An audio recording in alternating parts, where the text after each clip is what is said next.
chapitre 7. Nous allons lire verset 44 jusqu'au verset 50.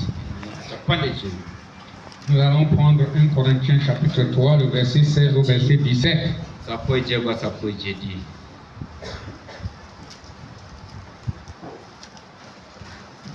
On va lire ces deux passages.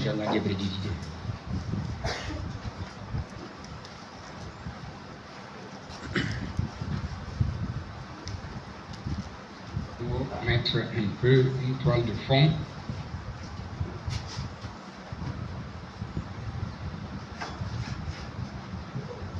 Un Corinthiens, je dis bien, Acte chapitre 7. Du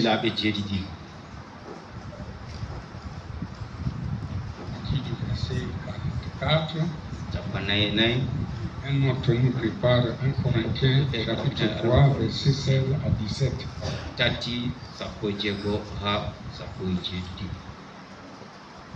Je vais lire ici. Nos pères avaient au désert le tabernacle du témoignage, comme l'avait ordonné celui qui dit à Moïse de le faire d'après le modèle qu'il avait vu. Et nos pères, l'ayant reçu, l'introduisirent sous la conduite de Josué dans le pays qui était possédé par les nations que Dieu chassa devant eux. Et il y resta jusqu'au jour de David. David trouva grâce devant Dieu et demanda d'élever une demeure pour le Dieu de Jacob. Et ce fut Salomon qui lui bâtit une maison. Mais le Très-Haut n'habite pas dans ce qui est fait de main d'homme. Comme dit le prophète, le ciel est mon trône et la terre mon marchepied. Quelle maison me bâtirez-vous, dit le Seigneur, ou quel sera le lieu de mon repos? N'est-ce pas ma main qui a fait toutes ces choses? 1 Corinthiens chapitre 3, verset 16 à 17. Ne savez-vous pas que vous êtes le temple de Dieu et que l'Esprit de Dieu habite en vous? Si quelqu'un détruit le temple de Dieu, Dieu le détruira, car le temple de Dieu est saint et c'est ce que vous êtes. Que le Seigneur bénisse la lecture de sa parole. Nous pouvons nous asseoir. Voilà. Ces passages, c'est des passages que nous lisons souvent. Et nous les lisons surtout dans les services de dédicace. Alors, ce matin, je voulais parler sur la dédicace du temple. La dédicace du temple. C'est quelque chose qui m'a beaucoup, moi-même, fait du bien, puisque nous avançons. Et comme j'ai commencé à le dire plus gros, tout ce que nous essayons de faire, c'est de rendre l'Église consciente. Consciente dans le sens où chacun de nous devait connaître au fait qui il est. Quand tu connais qui tu es, tu sais ton importance. Tu sais le rôle que tu peux jouer pour être utile. Et quand ça concerne Dieu, tu sais que ton Dieu qui a permis que tu puisses être enrôlé, recevoir ce message, a besoin de toi. Et comme il t'a attiré vers lui, Il nous a été enseigné que nul ne peut venir à moi si mon Père ne l'attire premièrement. Alors ce n'est pas en vain. Mais il t'a attiré pourquoi? La vie éternelle, il nous l'a déjà donnée. Amen. On ne discute avec personne. Mais ce n'est pas seulement ça. Dieu, en réalité, avait un programme. Tout ce que nous avons vu les prophètes faire, c'est son programme qu'il était en train de développer. Tout ce que nous voyons les rois, Salomon et tout ça c'était toujours Christ en miniature. Voyez frère, si vous étudiez les livres de Salomon, vous allez trouver que ce qu'il faisait annonçait Christ. Mais quand quelqu'un ne connaît pas lire ou ne voit pas bien, il s'emballe. Comme un jour, j'ai discuté avec un frère qui a le message en main, qui avait trois femmes, mais il discutait qu'il est un prédicateur. Voilà un exemple, il m'a dit David. Il lui dit David était roi, il n'était pas un sacrificateur. Mais pourtant, David était spirituel. N'est-ce pas? David était spirituel, frère. Il pouvait avoir la quantité de femmes qu'il voulait, il était un roi. J'ai dit, frère, si ce n'est que sur ça que tu t'appuies, nous sommes plus avancés que ça là. Nous sommes allés à un âge très avancé. Nous avons un prophète. Nous ne pouvons plus nous comporter n'importe comment. Tu es libre, tu peux témoigner, tu peux te faire. Mais ça là, ça ne t'appartient pas. David était roi. Nous prenons Salomon, qui avait une arène de femmes, des milliers. N'est-ce pas, frère? C'est un type de Christ. Aujourd'hui, nous savons que toutes les églises se réclament de lui. Il a une épouse de toutes les nations, n'est-ce pas, les peuples. Donc, alors tu peux le condamner à quoi? Et dans l'étude de la parole, nous savons qu'il peut répudier qui il veut. Oui, Dieu peut le faire. C'est pourquoi il dit de cette pierre, je peux susciter des enfants à Abraham. Il peut répudier qui il veut. Il peut garder qui il veut. Parce que personne ne lui donne de conseils. Mais pour ce matin, ce n'est pas ce qui nous regarde. Ce qui nous regarde, c'est que Salomon avait dédicacé un temple, une maison. Et dédicacé veut dire consacrer, remettre ça à Dieu. Et dans cette dédicace, il a fait une prière. Si vous lisez dans le livre de Chroniques, je pense que c'est le chapitre 6, vous allez trouver quelle qualité de prière Salomon a offert à Dieu. Jusqu'à demander que si quelqu'un prie, même s'il a la famille, même s'il est où, et qu'il regarde le temple là, n'est-ce pas, que sa prière soit exaucée. En réalité, il s'agissait de quel temple?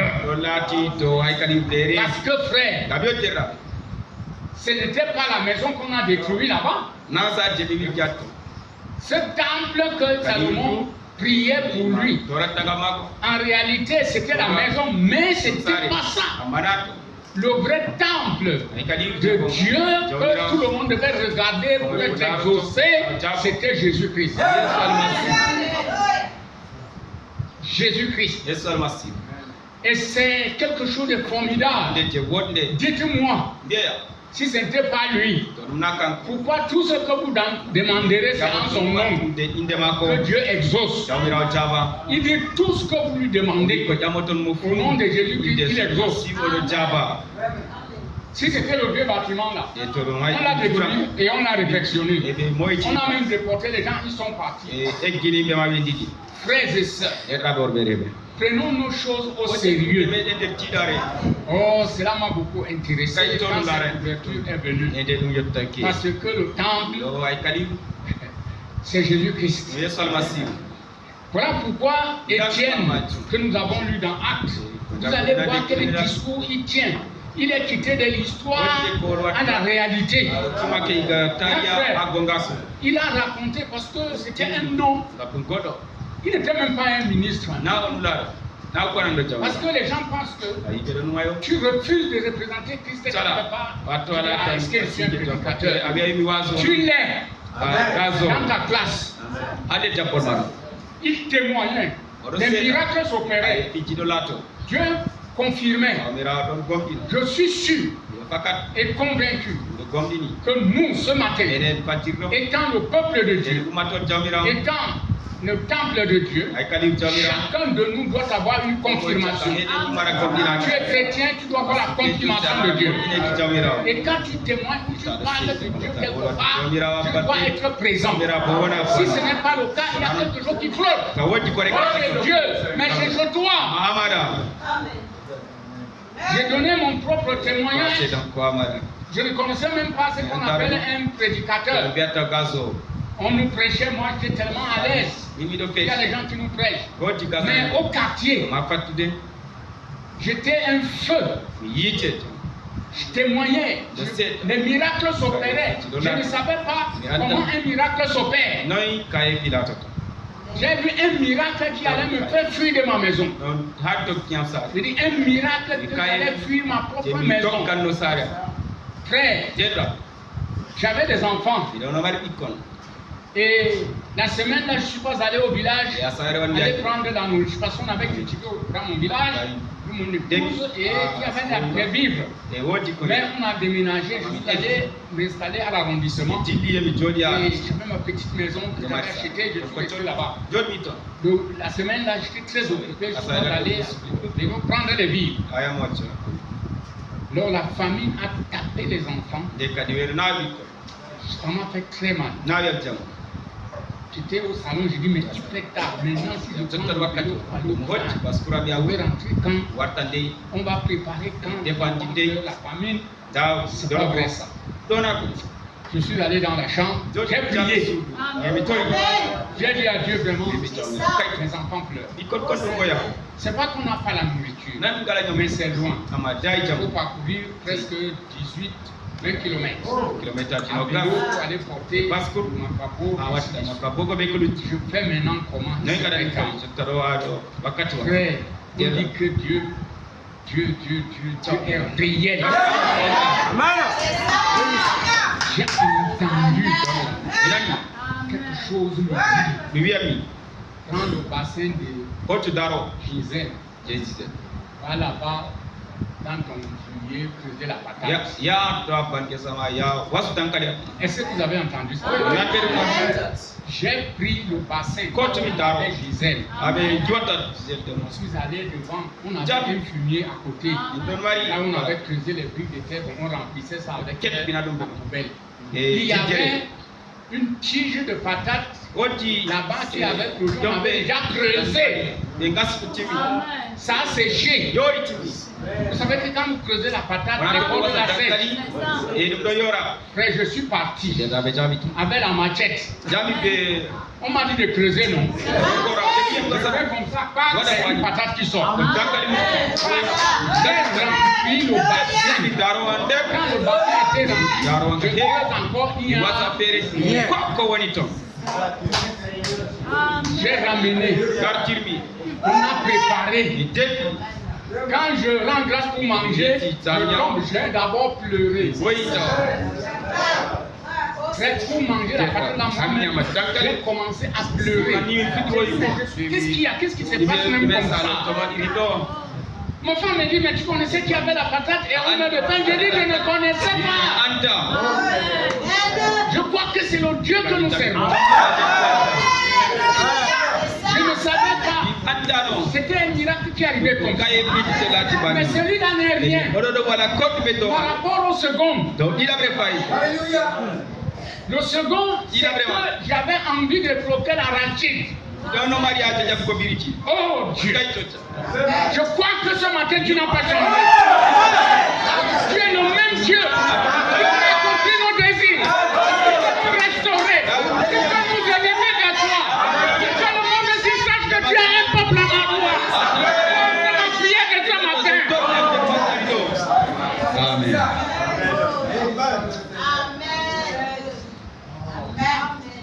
J'ai parlé.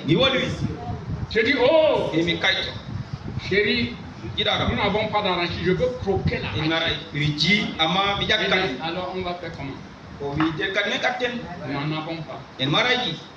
Même si on va au centre là-bas maintenant, les boutiques sont fermées. Il dit donc, vrai, je ne peux pas croquer l'arachide. J'ai dit, ok, ça va. Et ma famille, on va la gérer. Ma soif de manger l'arachide. On est resté. J'avais un frère qui fréquentait à notre CS qui habitait chez nous. Il est rentré. Je lui ai demandé que tu rentres du village sans amener l'arachide. Il dit non, on ne m'a pas donné l'arachide. La presse ne peut pas marcher comme ça. Je me suis tué. On a dormi. Le matin, quand je me réveille, ma femme avait une grande marmite comme ça. On garde les choses dedans. Vous voyez, au village, dans les coins là, on met les choses là, on couvre pour que les souris ne mangent pas. Je me dirige vers cette marmite. J'ouvre l'arachide rempli. Je fais 2 pas, je sors. Je dis, madame, viens ici. Moi, j'ai besoin d'arachide depuis hier. Et tu me caches l'arachide. Ça va être pour qui? J'ai même préparé les feuilles de manioc qui est sans arachide. Mais depuis j'ai dit, la fête ne peut pas finir comme ça. Le petit là est revenu. Je lui ai dit, toi, tu me cherches. Tu ramènes l'arachide. Tu m'as dit hier, moi je demande l'arachide. Tu te prends de qui? Il me dit, ouais. Il y a quoi dans cette maison? Je me rappelle directement que on a joué à gérer. Même s'il n'y a pas, Dieu est ta mère. Amen. Vous voyez, frère? Amen. Dieu est dans le chiffre 3. Est-ce que vous croyez ça? Alors, j'ai commencé à être conscient. Mon but de prêcher ainsi ce matin, je voulais que chaque frère soit conscient. Soyez conscient que vous êtes chrétien, vous appartenez à Christ et vous ne vous appartenez pas vous-même. Et Christ a un but pour lequel tu lui appartiens. Et pour qu'il atteigne le but, il doit d'abord te convaincre toi à connaître qui tu es. Et tu sauras seulement comment te comporter et comment vivre.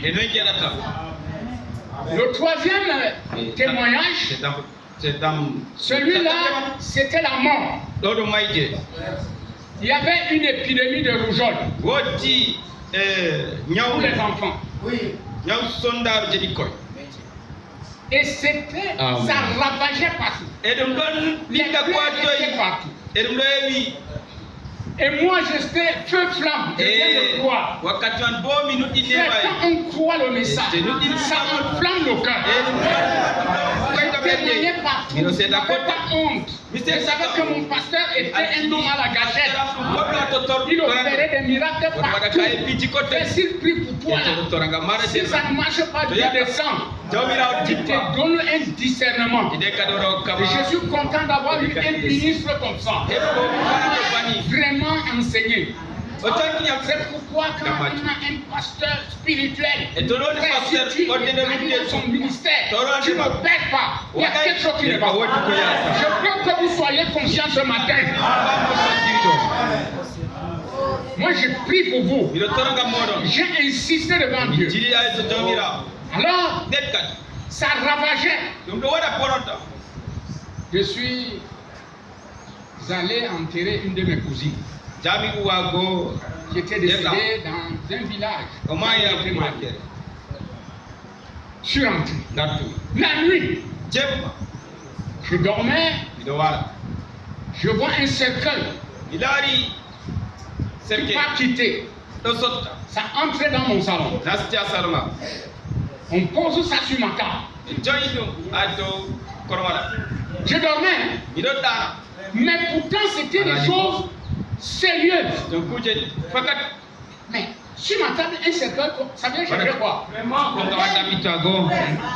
Étant endormi, j'ai dit au nom de Jésus, quitte là-bas. Et maintenant, je ne peux pas te voir. Quand je dis ça, le cercueil se lève. Ça sort par ma fenêtre de la chambre. Là où je dormais. Ça s'en va.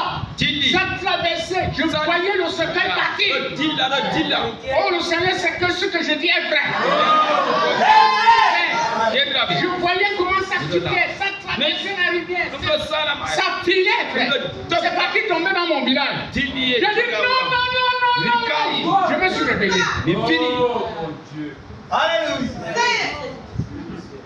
Frère, le lendemain, 2-3 jours, dans mon quartier, les enfants tombaient des villages. Aujourd'hui, ça attrape aujourd'hui. Une maman qui était ma voisine est quittée. Venez me trouver. Chez moi. Mais mon épouse comme ça. Me dit, maman, vous avez donné quoi à vos enfants? Pour que partout les gens meurent. Et la rougette son enfant joue. Et j'avais une femme. Il lui a dit, si tu es parti prendre ça pour emmener chez moi, c'est toi-même qui vas mourir. Vous voyez, elle crache. Tu ne peux pas être un parent et poser à quelqu'un une pareille question. Est-ce que nous sommes les mêmes? Jamais. Frère, tu as une expiation qui marche avec toi. Frère,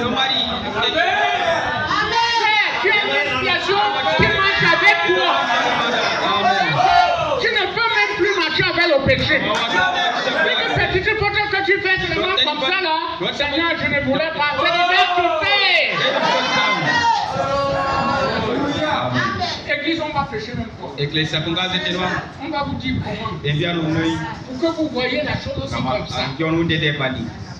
Alors, est-ce que ça suffit? Dans mon village, ce qui m'avait fait tellement mal.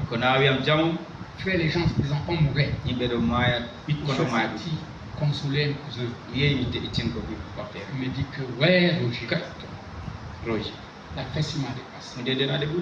On a fait tous les sons. Je me dis que cette chose dépasse l'entendement. Je l'ai consolé.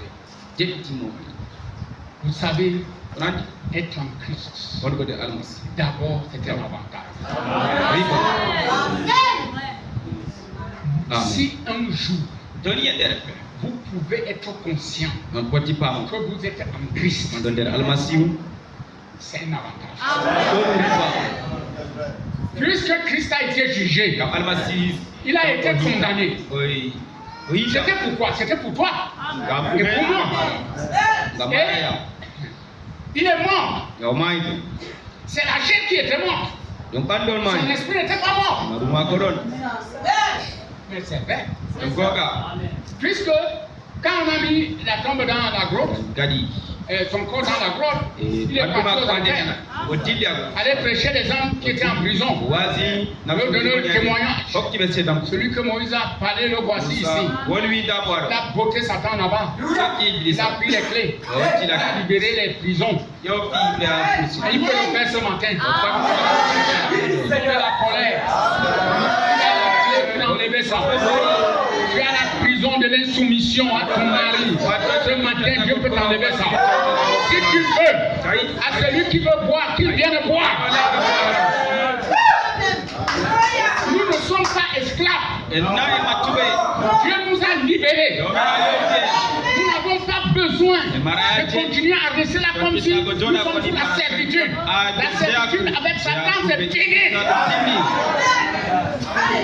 Aujourd'hui, c'est le jour de la liberté. Nous devons chanter notre liberté. Frère,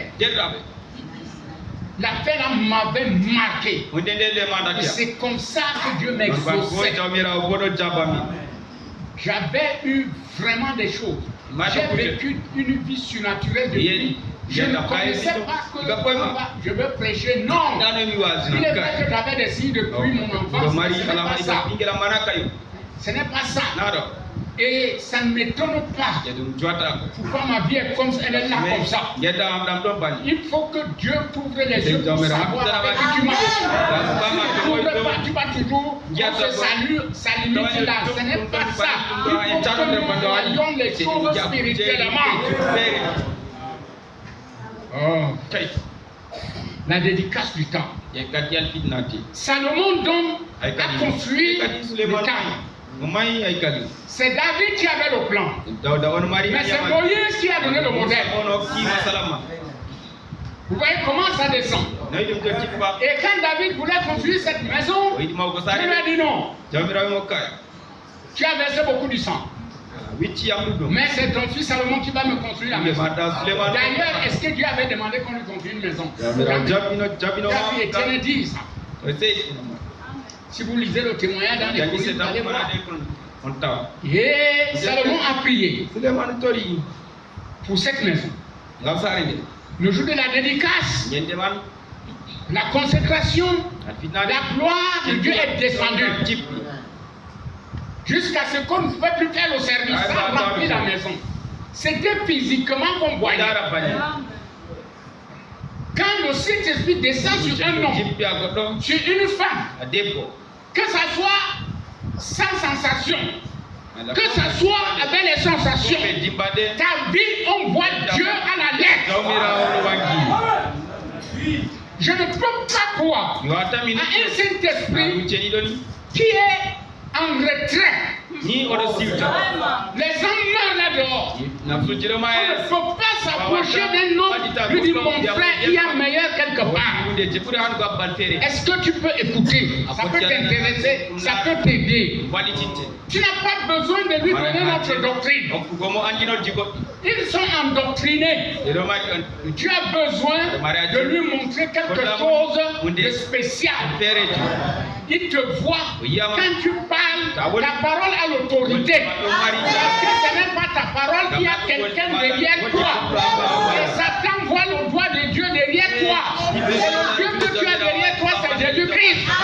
Il avait dit, je m'en vais et je reviens. Le monde ne me verra pas, mais vous me... Ce n'est pas la promesse? Est-ce qu'il a accompli? Oui. Il continue à l'accomplir jusqu'à ce matin. Oh, Église. Salomon a prié. La gloire de Dieu est descendue. Et c'était un homme spécial. Dieu vient le trouver et lui demande, bon, demande tout ce que tu veux, je veux faire pour toi. Salomon lui dit, donne-moi l'intelligence, la sagesse pour diriger le peuple.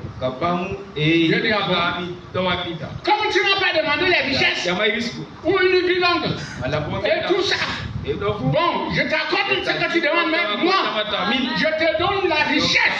Aucun roi n'aura la richesse comme toi.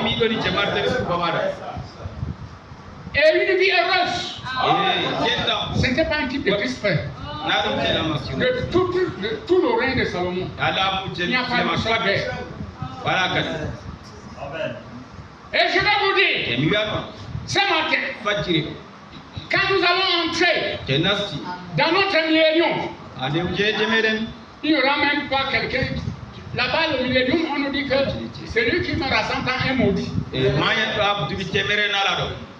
monde continuera à vivre. C'est nous qui serons quelque part avec notre roi.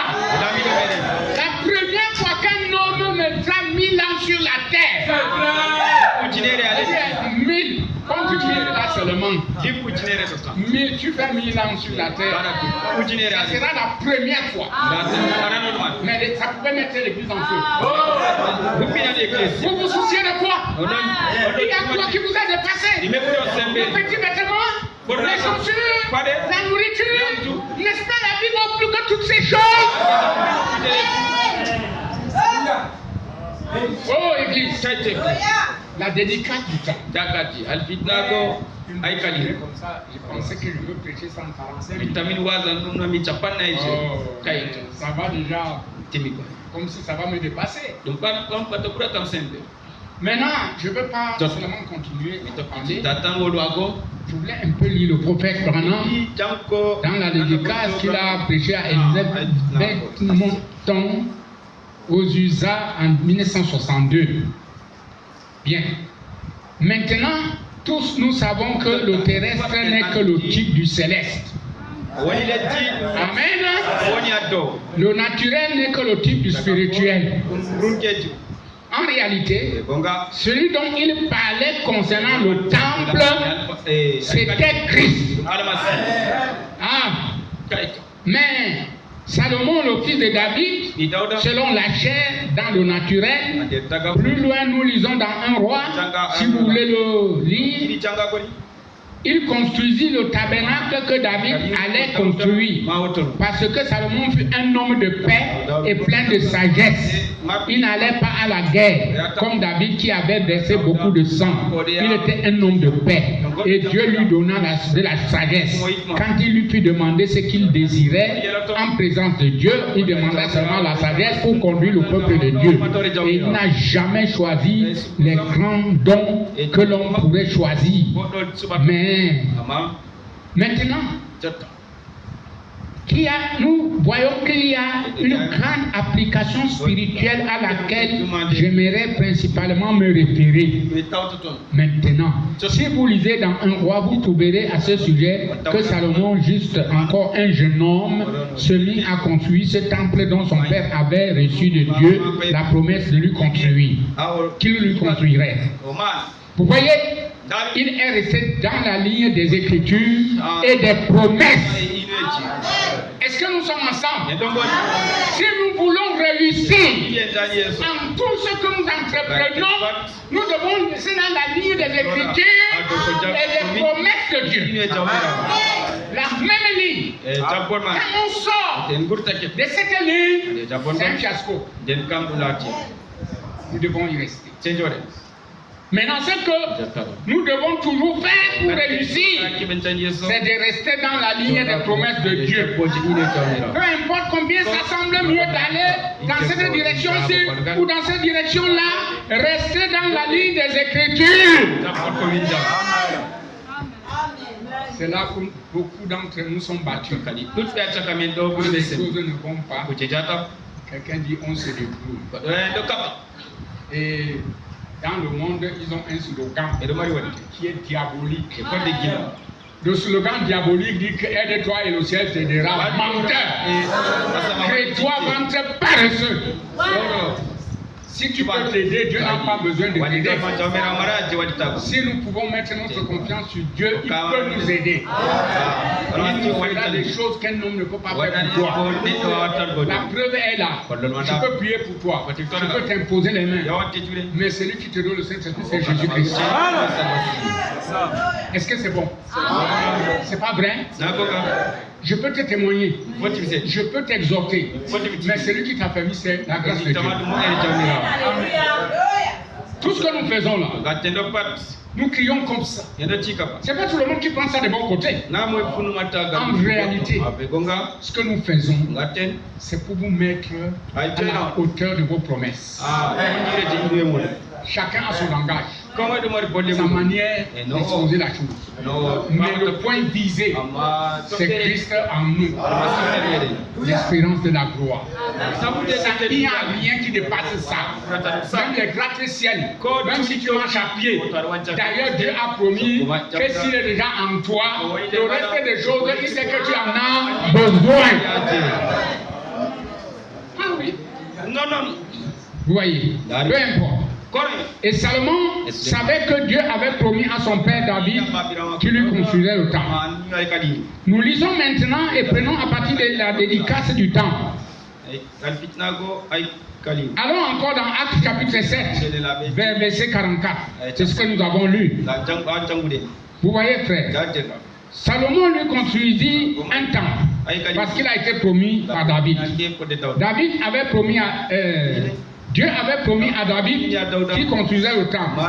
Et Dieu, dans un type auquel l'antitype devait mettre fin, tout comme le sacrifice des agneaux à la dédicace était un type du véritable agneau qui viendrait comme sacrifice, tout dans le naturel étant le type du spirituel.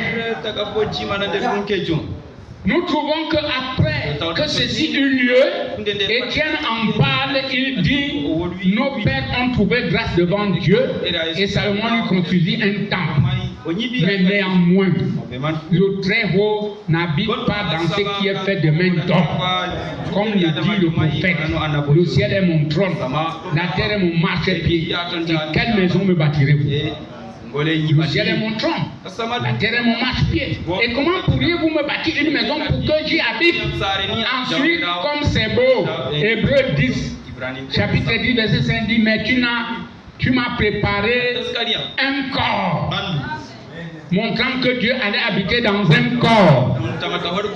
N'est-ce pas, frère? Et quand ce corps avait été offert en sacrifice, l'agneau parfait était offert en sacrifice, de là est donc sorti. Dieu vint dans son propre corps, qui était son épouse, et il y a 120 temples que Dieu avait créés.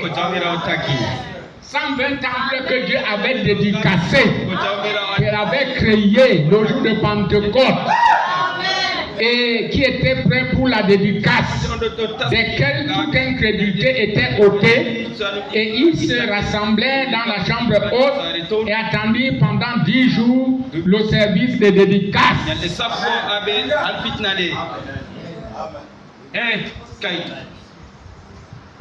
Alors, quand il se fut complètement abandonné, Dieu descendit une fois de plus dans la gloire de la Shekinah et remplit toute la maison où il se trouvait.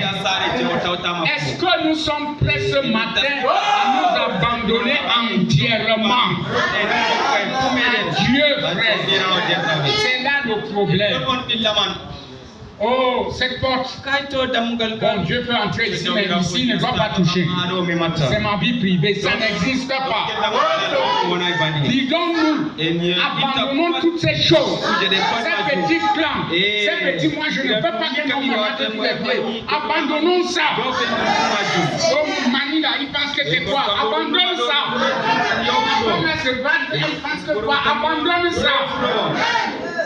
Ça ne paye pas.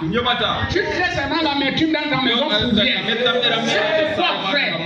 Vous qui n'êtes pas encore mariés, le mariage n'est pas un fardeau. Le mariage n'est même pas une chose méprisable. Mais l'attitude que le monde a amenée a rendu que les gens s'en foutent du mariage. La Bible dit celui qui trouve une femme, c'est une grâce. Amen. Je ne sais pas. Si Dieu n'avait pas vu que le mariage était important, et il n'aurait pas prédestiné une épouse pour son fils. Jésus-Christ, ah oui, nous sommes une épouse. La dame de l'agneau. Parce qu'il connaissait le secret du mariage. Quand le mariage est selon Dieu, c'est un foyer exemplaire. L'homme et la femme sont un. C'est pourquoi si Christ habite toi ce matin, moi et Christ, vous êtes un. Et je veux donc savoir, Dieu est avec Luc 4. Dis-moi mon frère. Ce matin. Un avec Christ. Tu te caches quoi? Christ te cache quoi? Est-ce que vous savez que dans la Bible, un jour Jésus a dit à ses disciples, vous êtes mes frères. Mais maintenant, je vous appelle mes amis. On ne cache pas que tu vas nous dire. C'est aujourd'hui qu'on a des amis très. Vraiment. Des amis très. Ma soeur, je peux prêcher sur ça un peu. Oui, c'est bon. Oui, c'est bon. Amen.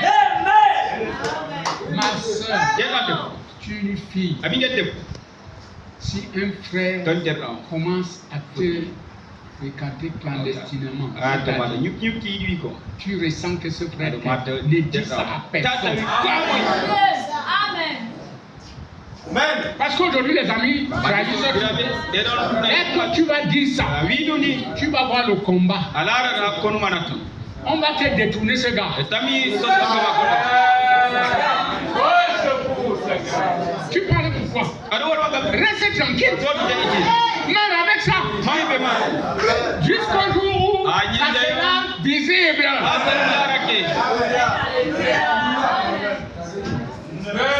Vous allez faire comment? Nous autres, nous avons les yeux d'aigle. Des fois, on te regarde comme ça. Tu dis que le pasteur ne connaît pas. Ne perds pas ton temps. Oh là là. Aujourd'hui, les amis trahissent. Frère, tu peux faire quelque chose, même de mal. Si c'est un véritable ami, s'il connaît ça, il ne peut pas te trahir. C'est la vérité. Mais il va chercher à t'aider pour que tu rectifies la vie. Voilà un ami. Si tu es un ami qui aime la vie, l'ami du frère, il vient te dire, on m'a dit que le pasteur a dit comme ça contre moi. Tu dis, ouais, mon cher ami, attends, viens. Alors, je vais t'aider. Tu vas aller rectifier ça. Parce que si c'était un homme qui t'aimait, il ne te dirait pas ça. Je dis, frère, si quelqu'un te retire de ton pasteur, il va te donner quoi? Vraiment. Rien. Il t'expose pour que quelqu'un te frappe correctement. C'est ça. C'est la Et vérité. tu vas souffrir. Vraiment. C'est ça. Est-ce que nous disons ça parce que nous sommes des surhommes? Oui, on peut être des surhommes. Surnaturel avec la volonté de Dieu. Mais seulement, il nous manque beaucoup de choses. Vraiment. L'abandon. C'est ça. Je suis. Regardez l'abandon. Marie était confrontée à une situation difficile. Une vierge enfante. Mais comme c'était palpable, c'était la promesse de Dieu. Et c'était dans la ligne des Écritures. Elle ne pouvait plus savoir comment faire. Elle s'est abandonnée. Oh, je suis la servante du Seigneur. Qu'il me soit fait selon ta parole. Elle a obtenu ce qu'elle voulait. C'est pas qu'elle a même voulu ce que Dieu voulait faire.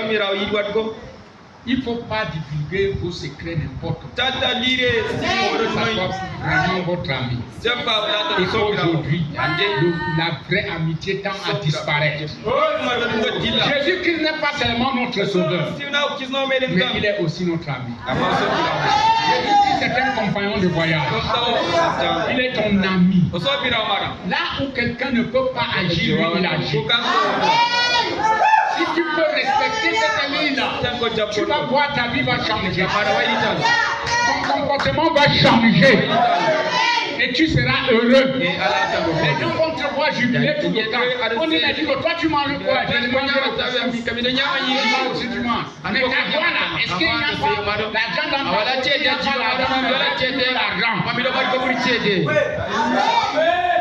en tout cas, voyez frère, que fit Dieu?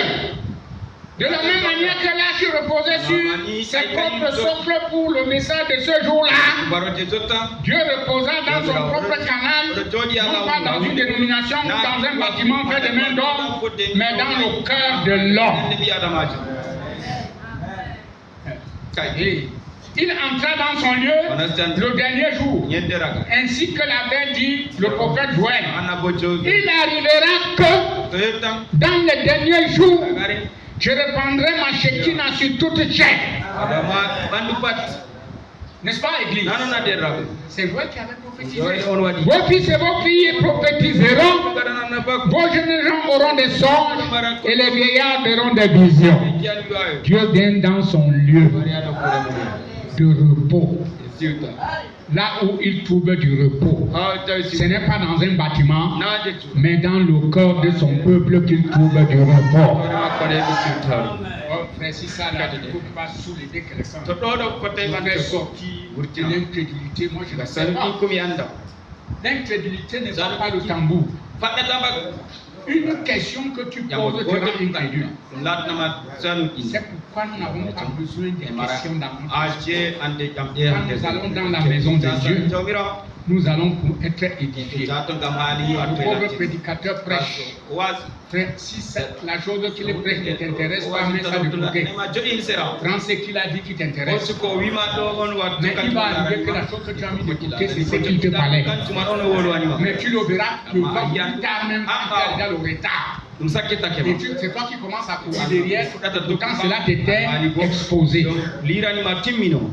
N'est-ce pas, frère? C'est pourquoi quand nous marchons avec Dieu, nous devons nous rassurer.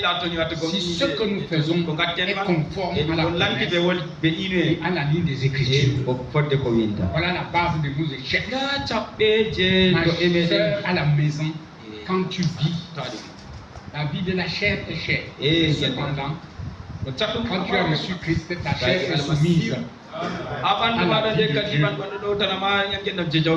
Tu dois respecter la ligne des Écritures.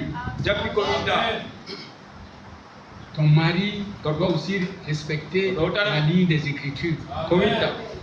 Si tu crois que tu es sauvé, crois aussi que ta femme que tu as épousée est sauvée.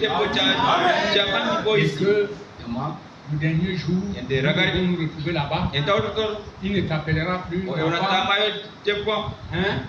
il t'appellera mon précieux frère. Et tu diras ma précieuse sœur. Mais si ce n'est pas le cas, tu vas lui souhaiter la malédiction sur la terre. Comme les hommes, quand ils sont fâchés, ils parlent. Et les femmes aussi parlent. Ma sœur, l'homme que tu méprises, si Dieu ne te le donnait pas, tu serais en train de pleurer ici en route. N'est-ce pas? C'est vrai ce que j'ai dit. Monsieur, cette femme que toi tu méprises, peut-être, je n'ai pas dit que vous méprisez vos femmes, je prêche. Si Dieu ne te l'avait pas donné, tu serais en train de monter, descendre. Moi j'ai vu un frère qui a cherché le mariage 10 ans, il n'a pas trouvé. 10 ans, et il a parcouru des assemblées. Il était même venu dans mon assemblée. Chercher la femme. Vous savez pourquoi il ne trouvait pas la femme? Il faut faire attention. Quand vous priez et vous donnez vous-même un signe à Dieu, faites très attention. Prie seulement, reste tranquille. Si tu vois une femme qui aime des gens, ne cherche pas à contourner ton Dieu, que la fille m'intéresse. Si c'est ton programme, j'avance. Si c'est pas ton programme, stop. Au lieu de commencer à faire quand des gens ont vu, là dedans ça t'intéresse. Ce précieux frère avait une soeur que lui voulait. Mais il a prié Dieu que quand je vais sortir à l'église, la soeur qui va me saluer, c'est elle que je veux. Et il était sûr que dès qu'il sort, la scène va nous saluer. Mais le jour là, c'était le contraire. Il passait de l'autre côté. Et une soeur qui quittait dans une assemblée d'un village est venu. Il dit, précieux frère, Dieu le bénisse. Il a salué la sœur. Il est rentré pleurer. Il pleure pourquoi? C'était sa prière. Et c'est son signe qu'il avait demandé. Vous connaissez d'où cette faculté de Lucadoma? Et le gars a erré. Il monte droit là, il descend. Et tout ça, il voulait la fille, la sœur qui était là-bas. Zéro. Un jour, mais il est venu même dans l'assemblée. Il me dit que frère, j'ai dit frère, on ne cherche pas la femme avec les yeux comme ça.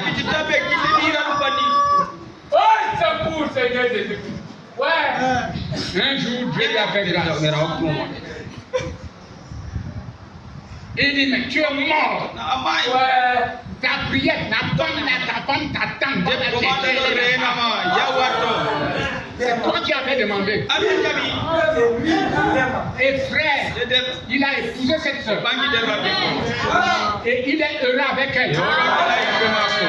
Des enfants. Et son travail même a progressé. Les gens, on ne joue pas avec Dieu. Dieu est Dieu.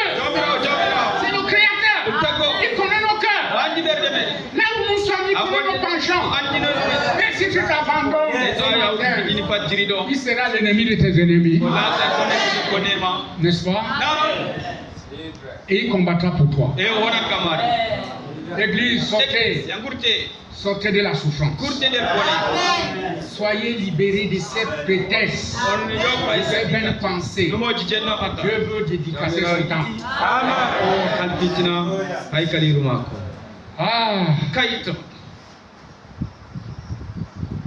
Et là où Nimrod a échoué en construisant un temple où chaque homme parlait une langue différente de celle qu'elle entendait, Dieu descendit et avec une seule langue, le Galiléen, il faut que tout homme comprenne ce qu'il disait. Nous avons un Dieu. Nimrod a fait la tour de Babel. Mais quand Dieu lui descend, dans son temps, il parlait le Galiléen et tout le monde entendait. Quel prodige, frère. Je prêche comme ça en français. Tout le monde entend dans sa langue. Il peut le faire. Il a même déjà fait. Un jour, nous étions dans cette assemblée. Ouais, Christian, c'est mon cœur rempli de témoignages. Frère, j'ai vu Dieu faire des choses. Nous étions ici dans cette assemblée en prière. Une sœur a explosé en parlant en langue. Frère, moi, je ne comprenais pas ce qu'elle disait. Mais la langue que j'entendais qu'elle parlait, c'était typiquement l'anglais. Donc anglais. Sans accent, c'est-à-dire elle ne bégayait même pas. Et j'étais content qu'il y ait un frère qui te donnait l'anglais à côté. Je lui tape la main comme ça. Mais interprète ça. Il me dit, révérend, il y a quoi? Je ne comprends pas. Je dis, hein? Et là, c'est que Dieu nous a fait le jour là. Vous savez, qui a interprété la langue là, c'était son mari. Et son mari était à l'église. Je peux vous dire le nom. C'est la sœur Jeannie. Et son mari, Frère Timothée. Frère Timothée me dit, papa, j'entendais ça en maca. J'ai dit, pardon. Je suis où? La langue là, la sœur parlait en anglais. Il dit, non, c'était en maca. Voilà notre Dieu. Qu'on me montre un Dieu qui est capable de faire ça. Ou quelqu'un qui s'est dit un homme qui fasse ça de toi. Nous ne pouvons pas le faire. Et comme on a donc celui qui peut le faire, abandonnons-nous ce matin. Amen. Ça, c'est vraiment la chose que j'étais. Hier là, j'étais embrouillé. J'étais pris même parce que mon sujet s'y était bien. Je l'entendais dans mon cœur depuis le matin. Je disais que c'est ça qui va sortir pour le peuple juif. Amen. Oh, frère. Il dit, il fit que tout homme comprendre ce qu'il disait et ce qu'il en était. Voilà donc Dieu dans son temple. Dieu dans son temple consacré. Non pas dans une œuvre humaine. Non pas dans ce que l'homme avait fait. Mais ce que Dieu lui-même a fait. Il y a des choses. Bien aimé frère, il faut que Dieu lui-même les fasse. L'effort que tu peux faire pour abstenir de certaines choses, c'est bien. Ne décourage pas l'effort. Mais quand Dieu te délivre, ça te laisse un témoignage. Quelle est cette attitude ou ce comportement que tu ne peux pas vivre en paix avec les gens? Moins de choses tu entres en bouche. Nous ne sommes pas pour entrer en bouche. Nous sommes là pour rester sur le chemin. Les gens de bouche sont les maquisards. Les couleurs de route. Les gens sont en bouche. Et le chrétien met sur le chemin. La voie du Seigneur, le chemin qu'il a tracé. Jésus-Christ dit, je suis le chemin, la vérité et la vie. Et nul ne va au Père que par nous. C'est une déclaration. Vous voyez, frère? Moins de choses tu entends. Tu ne vas plus saluer les gens. Tu ne vas même pas causer avec quelqu'un. Ça, c'est quel comportement?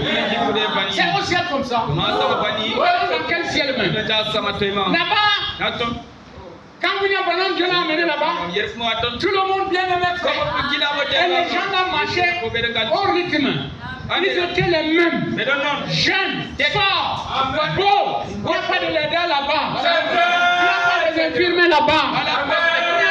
Les cheveux gris là-bas. Et nous venons dans cette misère, dans ce milieu pestiféré là, avec l'adultère partout, la calomnie partout, le péché partout, la tuerie partout, le temple partout. On reste là, on reste conformé au modèle. Pour que Dieu puisse dédicacer ce temps et tirer sa propre gloire, perdre le temps, taquiner à nous chercher les uns les autres. L'église de Dieu ne fait plus cette chose.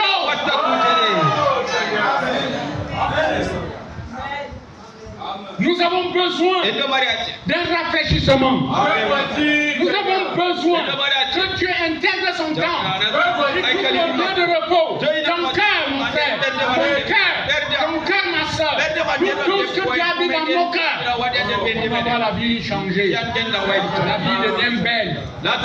Tu as un désir, exprime tes désirs à Dieu. Tu me donneras. Tu peux prier dans ta chambre. Tu peux implorer la grande dans ta chambre. Tu viens ici, Dieu te donne en public. Tu sacrifies qu'il te coûte. J'ai un frère ici qui est assis dans l'église ce matin. Il m'avait dit un jour quelque chose qui m'a ébranlé. Il me dit qu'il a remarqué que quand je prêche, j'ai dit certaines choses, c'est à lui que Dieu s'est adressé. Et quand il fait ça, il réussit. Qu'est-ce que tu vas dire avec un frère comme ça? Nous nous entendons quoi? Réglons. Gardons. Moi, je suis convaincu que chacun de vous, s'il a eu le Saint-Esprit, il a un filtre dans son cœur. Le filtre, c'est pour caler la saleté. Si je donne une chose sale, ton filtre va caler ça. Mais quand je prononce la parole, ton filtre va laisser la parole passer. Et si tu es un frère qui calme la parole, tu es un pédrier. Le filtre d'un homme qui réfléchit. Le filtre d'une femme sainte.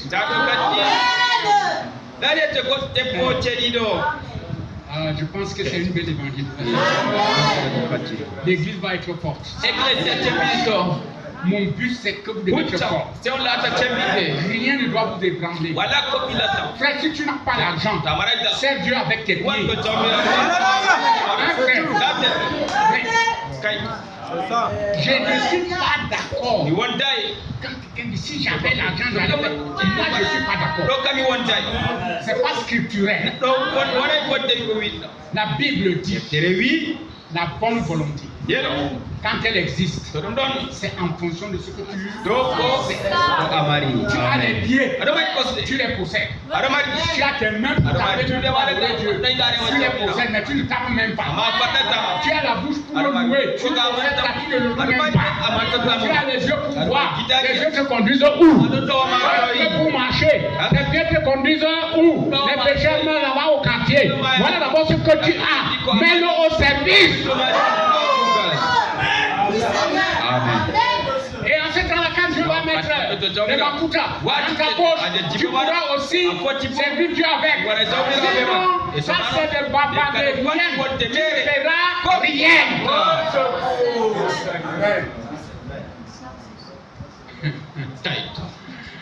Oh, j'ai donné ce témoignage, il est bizarre. Mais je vais quand même dire ça. Ça va enseigner quelqu'un. Un couple marié. Le frère a travaillé dans une grande société. Et à la fin d'année, on les a donné beaucoup de choses. Sa femme l'appelle.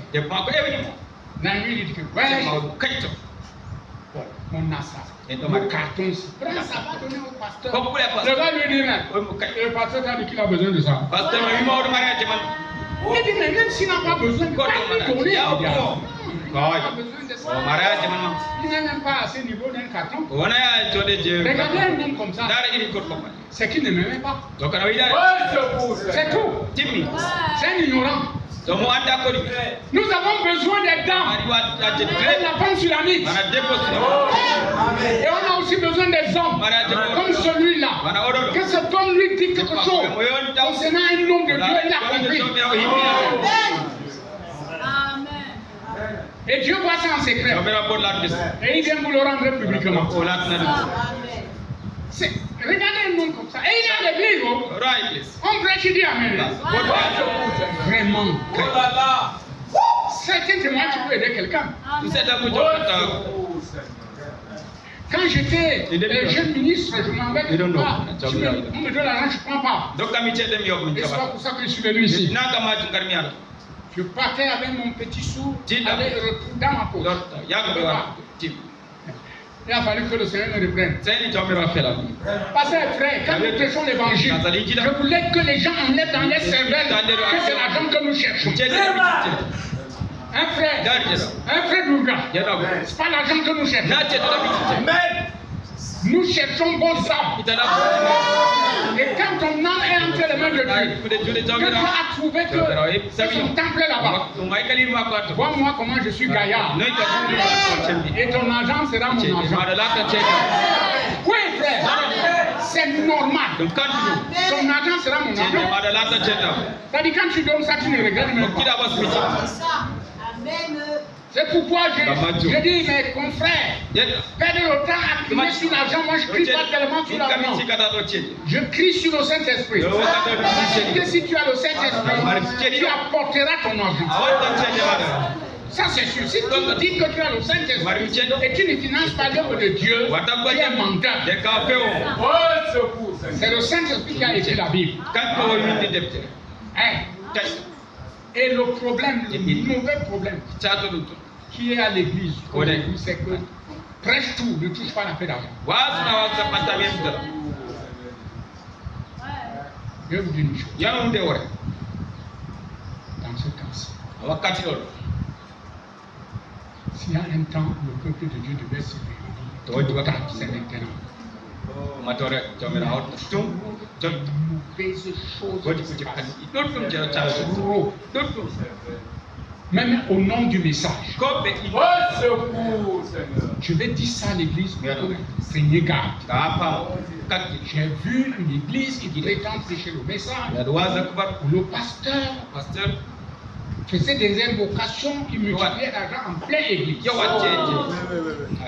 J'ai dit, j'ai vu une photo de frère dans ça, c'est attirer le problème à l'évangile. Nous n'avons pas une telle promesse dans la vie. Le seul moyen que Dieu multiplie vos avoirs, Amenez dans la maison du trésor vos offrandes et vos dîmes. Si moi je n'oublierai pas les cieux et vous envoyez la pluie en sa saison. Et il a dit, vous amasserez vos récoltes dans vos greniers.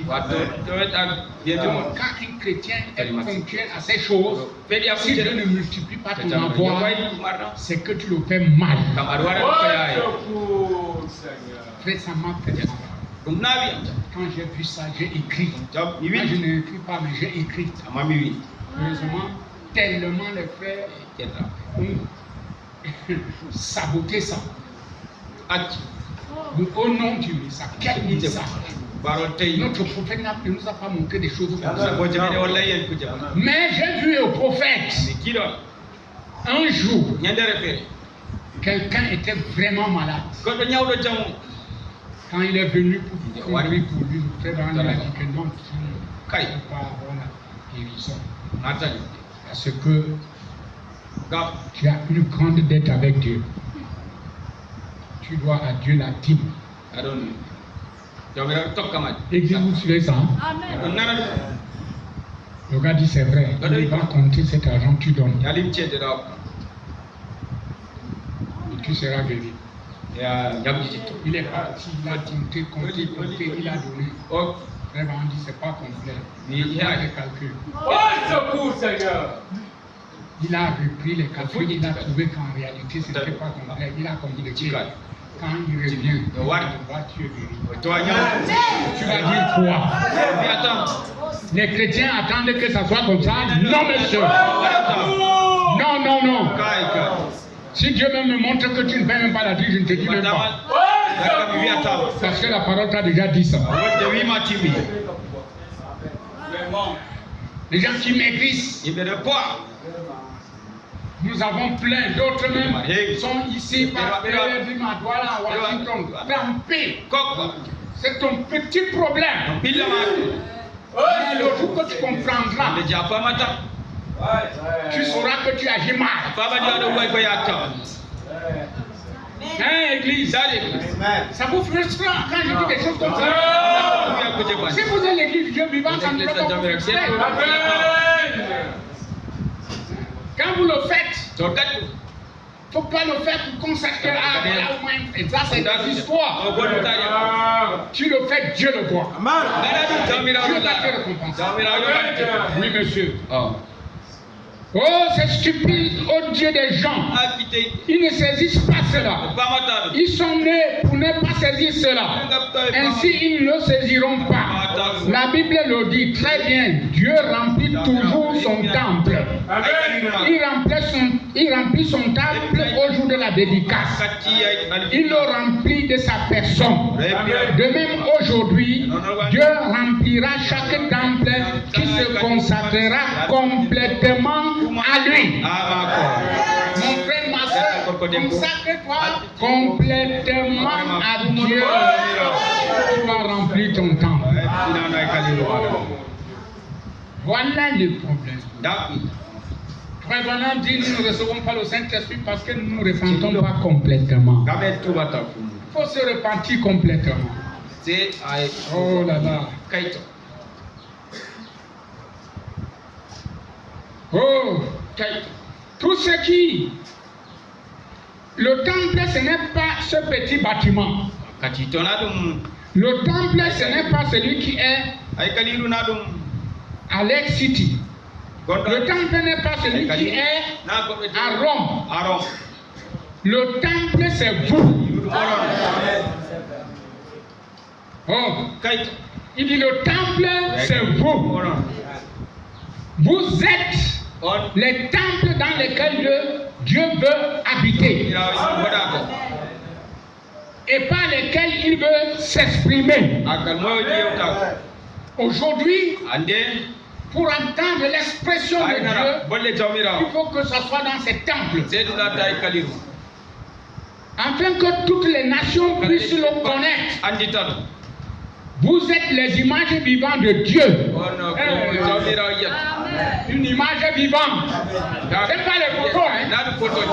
C'est vous-même qui êtes cette image vivante.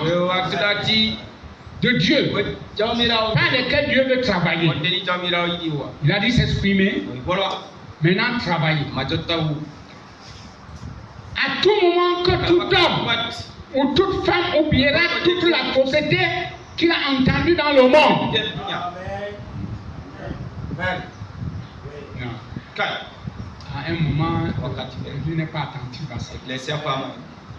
Il dit à tout moment que tout homme ou toute femme oubliera toute la fausseté qu'il a entendue dans le monde. Il y a trop de fausseté dans le monde. Même en l'église. Sœur, si un frère te dit la sœur qu'elle ne t'aime pas, oublie ça. On parle des faussetés, on va seulement regarder les grossièretés qui sont dehors. Et ceux qui à l'église ont fait comment? Elle connaît que l'homme là ne t'aime pas comment? Pourquoi que si on te réprimande, on ne t'aime pas? Non. C'est même une preuve que l'homme la t'aime. Les gens n'aiment pas qu'on les reproche. D'autres disent, oh, trop de reproches, décourage. Découragez-toi. Si tu ne veux pas être découragé, dis la parole. Tu dis ça, on te dit ça seulement, tu dis que c'est découragé. Vraiment, ça c'est quelque chose qui n'est pas bien. On ne juge pas quelqu'un de loin. Il faut le juger de près.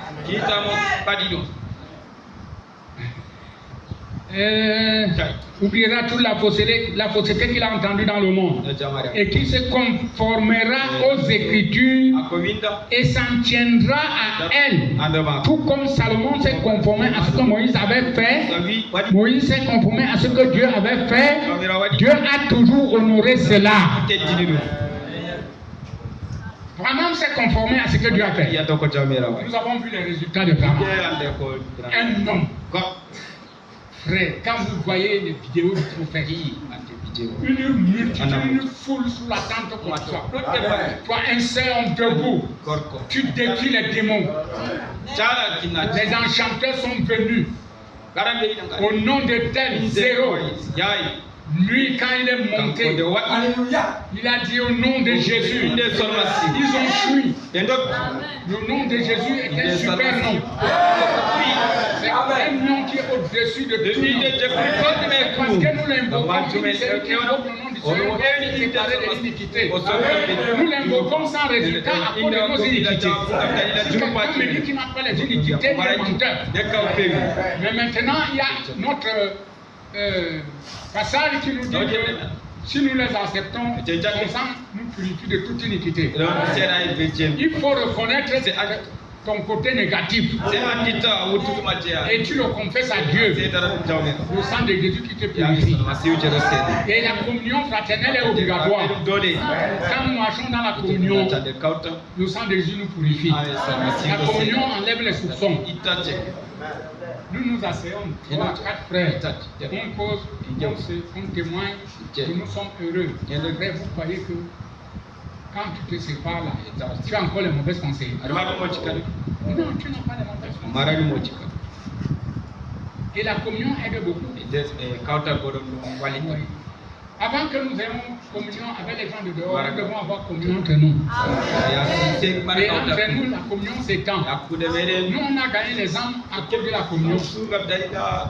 Il y a un frère qui a écouté, nous étions partis, une semaine, qui était de Marois. J'étais avec un groupe de 3-4 personnes. Nous sommes arrivés dans cette ville. On nous a accueillis, nous étions logés chez le pasteur de l'église. Alors, il nous croyait, il savait que nous étions les bien-aimés. Il ne nous interdisait pas d'aller fraterniser avec les frères. Aujourd'hui, on a peur de ces choses parce que le monde est devenu subtil, compliqué. Tu t'amuses avec ta femme à la maison, quelqu'un vient la démonter. C'est vrai! Frère, utiliser un terme comme ça. Il y a des viols. Il y a des choses sataniques. Mais le peuple de Dieu n'est pas comme ça. Amen. Alors nous sommes assis là-bas, on a posé des merveilles de Dieu. La sœur préparait nos hommes. Le manioc. Elle a fini, elle nous a servi. Son frère qui n'avait pas cru, qui était assis sur sa table là-bas, il faisait semblant qu'il travaille. Or, il nous écoutait. On a fini. On a mangé. On a prié. J'ai dit, oh, on est resté pour les commentaires, il y a la prière ce soir. Oh, c'est. Avant de partir, le monsieur là s'est levé. C'était même un cas dans la société. Ça, je lui dis, mais vous êtes dans quelle église? On a ecclésiaste. Parce que je vous ai écouté, je n'ai pas vu des gens comme ça. Vous n'avez parlé mal de personne. Vous n'avez raconté que les choses que Dieu fait et tout ça, comment les âmes croient au Seigneur et ainsi de suite. Ça m'a touché. Ma soeur parlait toujours de votre église, mais vraiment, ça m'a touché. Moi, je lui ai dit que frère, nous sommes dans l'église de Jésus-Christ. L'église de Pierre. L'église de Paul. C'est la même église. Et notre Paul d'aujourd'hui, c'est Branham. Je te cache ça pourquoi. Alors, l'esprit que nous avons là, ça ne nous permet même pas de nous critiquer les uns les autres. Tu ne comprends pas quelque chose, n'avance pas à critiquer l'Est. Tu n'as pas compris l'Est. Mets de côté, continue ta route. Demain, tu vas comprendre ce que tu n'as pas compris aujourd'hui. Et si ça te dérange, ça te bloque de persévérer, on a un papier pour mettre sa question, mon frère. Tu as prêché hier pour l'enlèvement avec déjà une heure depuis. Mais nous faisons quoi ici sur la terre? Je vais répondre. Si c'est ce que j'ai dit, je peux le prouver par la Bible. Si c'est pas le cas, je peux corriger. Au lieu d'essayer de bloquer le chemin. N'est-ce pas, frère? C'est pourquoi Paul alors, le passage que nous avons lu. Oh, frère. Il dit dans 1 Corinthiens, chapitre 3, c'est là, j'ai déjà fini, je termine. Et j'espère que vraiment ce message doit vous avoir fait du bien. Moi, je ressens que ça m'a fait du bien pour encore accentuer toujours la sanctification. Vous voyez, accentuer toujours mon nettoyage. C'est la parole de Dieu qui nous nettoie. C'est le lavage d'eau par la parole. Toute la conscience souillée, quand vous avalez cette parole, elle lave cette conscience. Bon, c'est pas le cas. Voilà. Et alors Paul nous dit, ne savez-vous pas que vous êtes le temple de Dieu et que l'esprit et que vous êtes le temple de Dieu et que l'esprit de Dieu habite en vous. Si quelqu'un détruit le temple de Dieu, car le temple de Dieu est saint et c'est ce que vous êtes. Il n'a pas dit c'est ce que vous serez. Ici c'est au présent. Vous êtes. Je veux aussi dire vous êtes manifestement des enfants de Dieu. C'est manifeste. Que lui ne s'abuse lui-même. Si quelqu'un parmi vous pense être sage selon ce siècle, qu'il devienne fou afin de devenir sage. Car la sagesse de ce monde est une folie devant Dieu. Aussi est-il écrit, il prend les sages dans leur ruse. Et encore, le Seigneur connaît les pensées des sages. Il sait qu'elles sont vaines. Que personne donc ne mette sa gloire dans des hommes, car tout est à vous. Soit Paul, soit Apollos, soit Céphas, soit le monde, soit la vie, soit la mort, soit les choses présentes, soit les choses à venir. Tout est à vous. Vous êtes à Christ et Christ est à Dieu. Amen. Donc tout est à nous. C'est le programme de Dieu. Dieu a tant aimé le monde. Il a donné son Fils. Afin que quiconque croit en lui ne périsse. Vous voyez, frère. Donc quand Dieu a fait ça, qui lui a donné le conseil? Personne. Il a décidé qu'il envoie ainsi. Et il nous a rachetés. Il nous a aussi attirés à lui. Nous voici tels que nous sommes. Alors, qui dira que Dieu n'agit pas? Qui va changer ça? Personne ne peut le faire. Nous allons incliner nos têtes pour la prière.